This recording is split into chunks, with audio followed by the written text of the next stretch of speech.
mga idol. Hala mga idol, ganito ang buhay namin sa probinsya. Kaming mga mahihirap dahil wala kaming sariling lupa, wala kaming sariling puno, lalo na ng puno ng mangga. Ay namumulot na lang kami ng mga bagsak.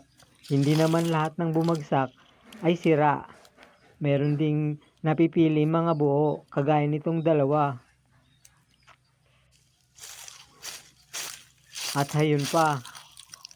Ayan mga idol, sa banda roon ay maraming bagsak. Pero mga sira, kaya pinipili ko lang yung mga ganitong buo, yung pwede pang kainin. Katulad naman ng isang ito, yung kabila niya ay parang kinagat ng mga ibon. Karamihan kasi dito ay kinakain ng mga ibon kaya nalalaglag yung mga hinog sa puno. So ito, pumwesto na tayo. Wow. Oh. Tama ang hinala ko mga idol, buo nga itong isang to. Wow. Ayan oh. Ayan idol. Oh. Sarap. Oh, ang sarap nito mga idol. Kahit mga ganito lang.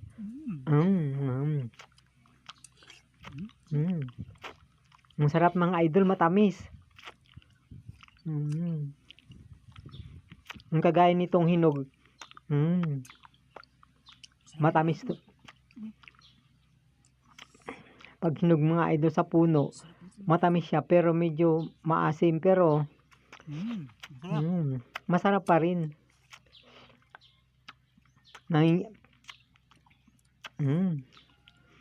Nangingibabaw pa rin ang tamis. Tamis.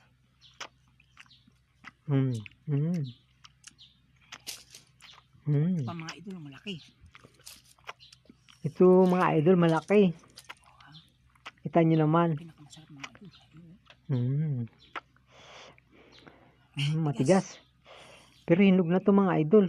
Hinog naman to eh. Tigas lang. Pwede. Ay mga idol. Nakita nyo? Oo, hinog. Hindi pa siya masyadong malata. Tamis. Parang may asukal. Yan nyo. Hindi yan sira. Hindi yan sira mga idol.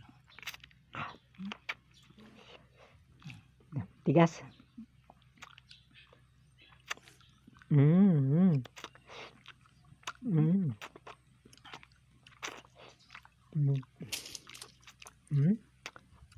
Ayun mga idol, maraming salamat sa panonood nyo.